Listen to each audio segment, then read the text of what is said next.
Hello and welcome back to English Everyday Podcast. I'm Sam, and it's so good to have you here today. Happy Monday, everyone.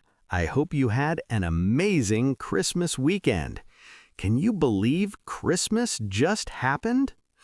I'm sitting here with my coffee, still seeing little bits of wrapping paper on my floor that I somehow missed while cleaning up, and I thought this would be the perfect time for us to talk about Christmas, about the holidays, about traditions, and, of course, about some really useful English vocabulary that comes from this special time of year.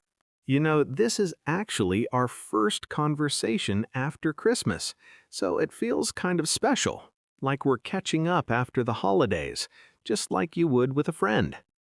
And that's exactly what I want this to feel like. Just two friends talking over coffee about Christmas, sharing stories, reflecting on what makes this time of year so magical for so many people around the world.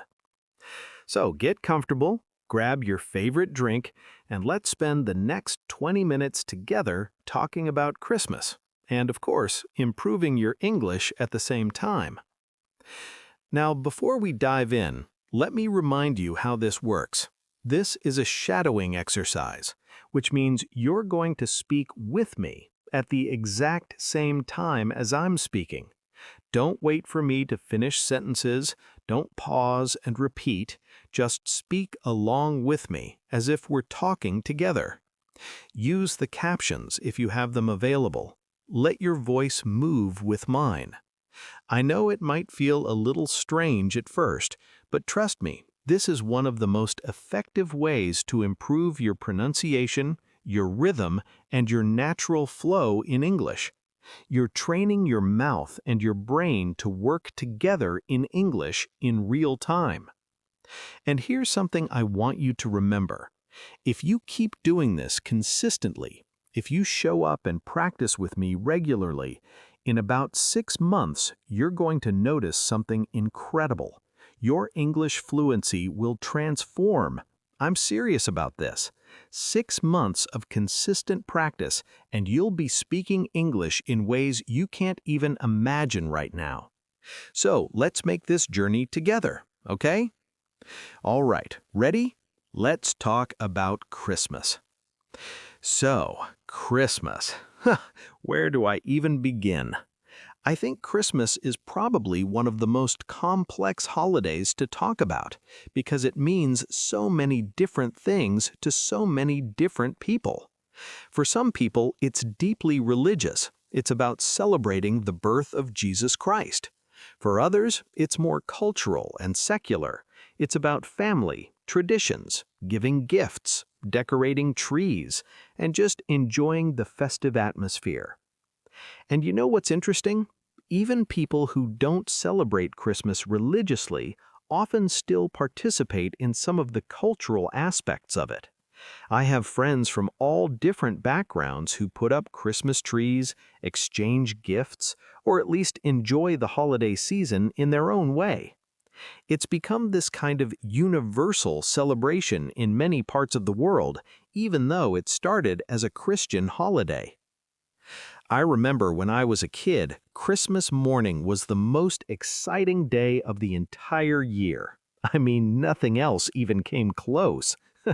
I would wake up super early, probably around 5 or 6 in the morning, sneak downstairs to see if Santa had come, and just stare at all the presents under the tree.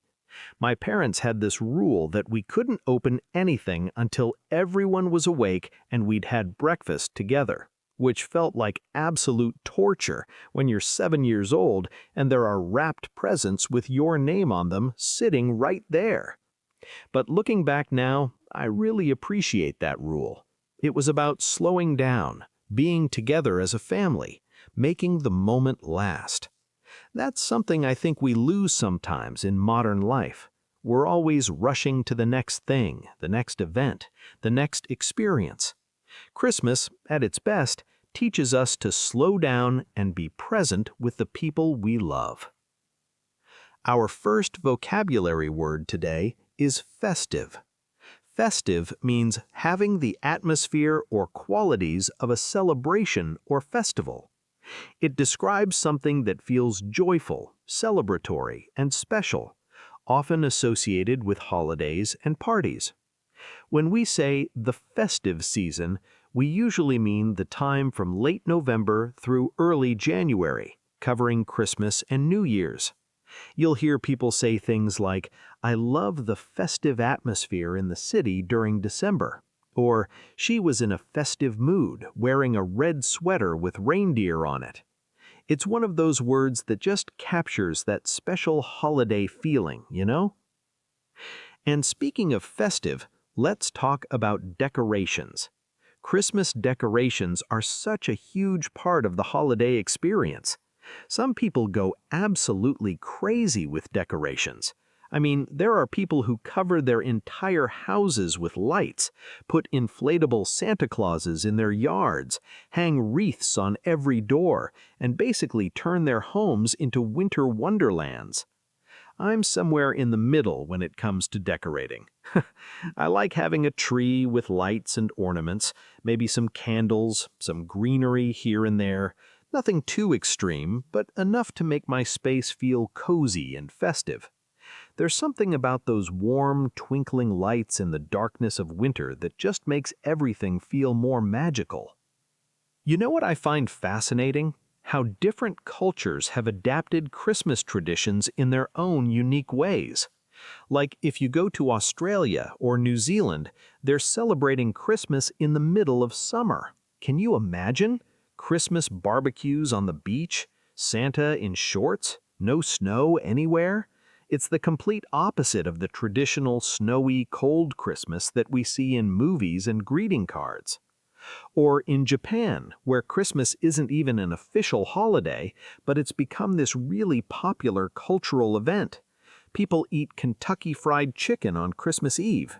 KFC actually has to take reservations weeks in advance because it's so popular. And Christmas Eve is considered a romantic holiday for couples, kind of like Valentine's Day. Isn't that interesting? The same holiday, completely different traditions and meanings, depending on where you are in the world. Let's talk about our second vocabulary word, tradition. A tradition is a custom, belief, or practice that is passed down from generation to generation within a family, community, or culture. It's something people do repeatedly over time because it has special meaning or significance to them. Traditions are so important because they connect us to our past, to our families, to our cultural identities. When you follow a tradition, you're participating in something bigger than yourself. You're part of a story that started before you were born and will continue after you're gone. That's pretty powerful when you think about it. My family has this tradition where we always watch the same Christmas movies together every year. It sounds simple, but it's something I really look forward to. We make hot chocolate, get cozy on the couch, and watch classics like It's a Wonderful Life or Home Alone or The Muppet Christmas Carol. Even though I've seen these movies probably 20 times each, it never gets old because it's not really about the movies. It's about being together, sharing that experience. What traditions do you have? I'm curious. Maybe in your culture, Christmas isn't even celebrated, but you probably have other holidays with their own special traditions. And if you're learning English, you're probably interested in understanding English-speaking cultures better, and traditions are a huge part of that cultural knowledge. You know, one thing I've noticed about Christmas is how it brings out both the best and the worst in people. The best, the generosity, the kindness, the spirit of giving. People donate to charities, volunteer their time, think about others who are less fortunate. There's this beautiful impulse during Christmas to spread joy and help others. But there's also stress, right? The pressure to buy the perfect gifts, to spend money you might not have, to attend every party and event, to make everything perfect and magical. Some people get so stressed about Christmas that they end up not even enjoying it. I think that's really sad. The holiday is supposed to bring joy, not anxiety. I try to keep things simple now. I focus on the people I love, on genuine connection rather than expensive gifts, on creating meaningful moments rather than picture-perfect Instagram posts. That's when Christmas feels most real to me. Our third vocabulary word is generosity. Generosity is the quality of being kind, understanding, and willing to give to others freely without expecting anything in return. It can involve giving money, time, help, or simply showing kindness and compassion. Christmas really is a season of generosity for many people.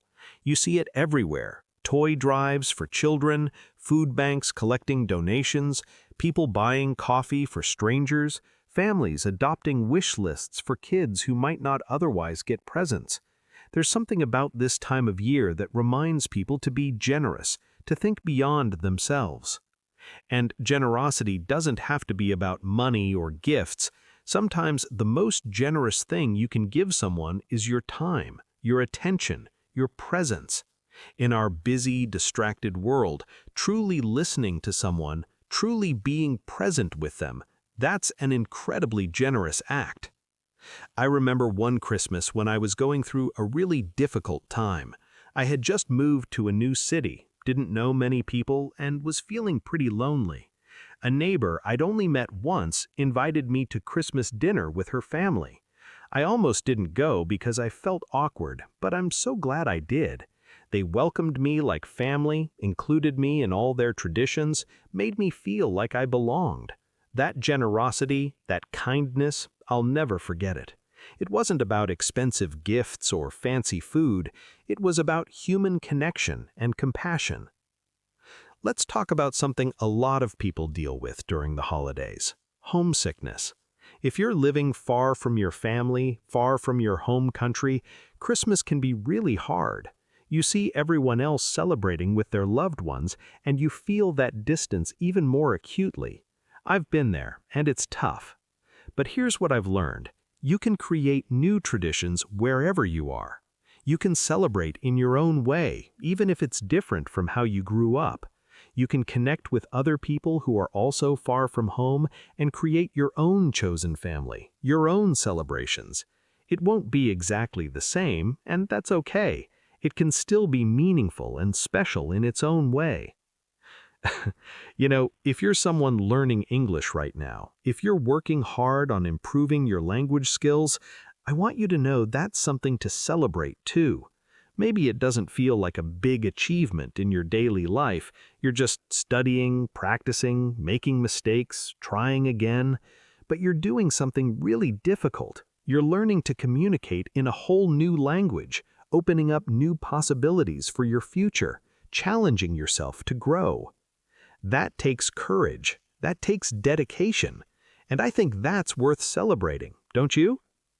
Our fifth and final vocabulary word is reflection. Reflection is the act of thinking deeply and carefully about something, often to gain insight or understanding. It can also mean looking back on past experiences to learn from them or understand them better.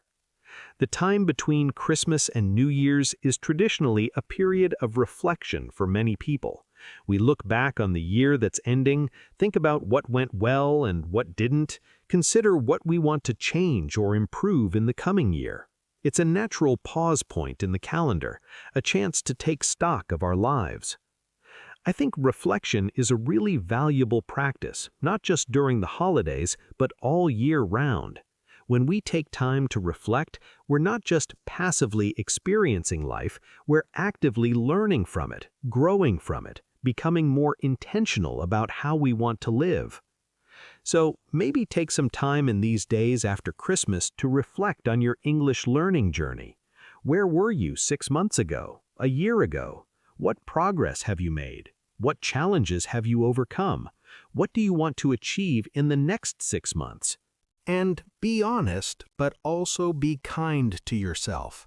Don't focus only on what you haven't done or where you're still struggling. Celebrate your progress too. Celebrate showing up. Celebrate trying. Celebrate every small victory along the way. I think one of the reasons I love talking about Christmas is because underneath all the decorations and traditions and cultural stuff, it's really about hope. It's about light in the darkness, literally with all those Christmas lights, but also metaphorically. It's about believing that things can be better, that there's magic in the world, that connection and love and generosity matter.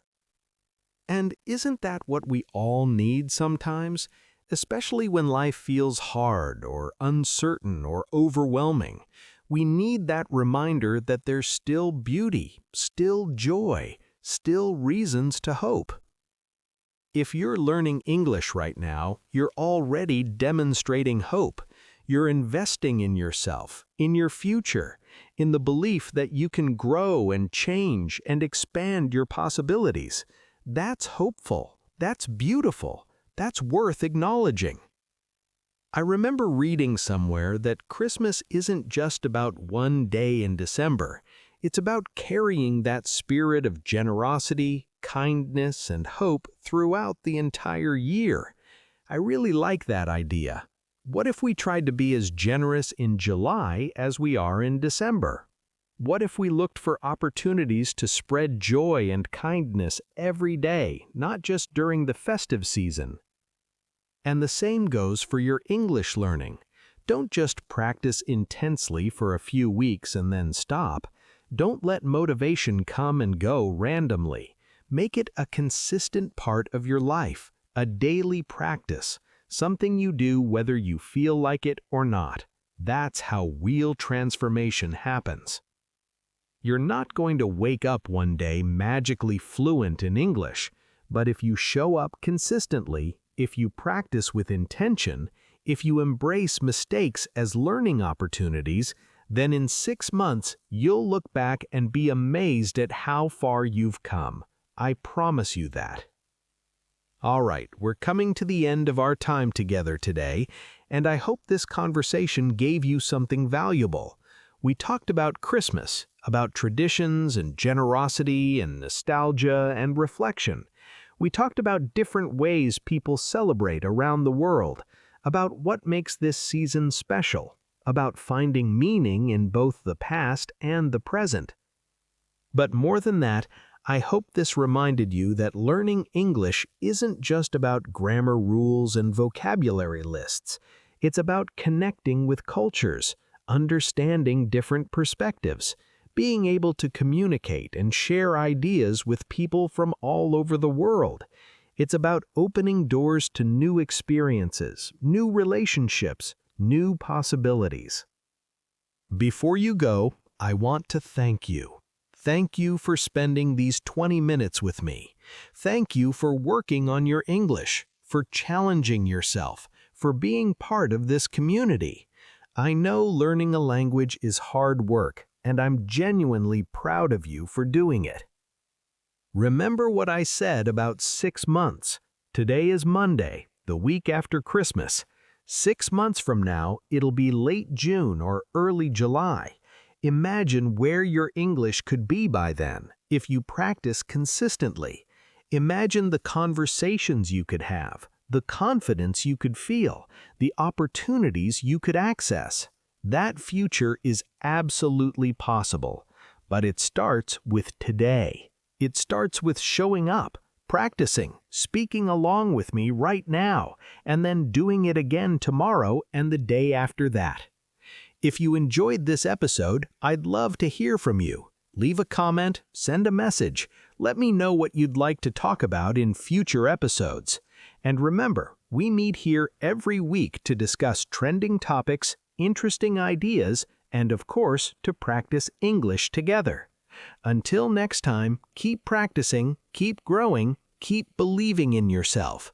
You're not just learning a language, you're expanding who you are and what you're capable of. That's something to celebrate, not just at Christmas, but every single day. I'm Sam, this has been English Everyday Podcast, and I'll see you next time. Keep up the amazing work. And goodbye.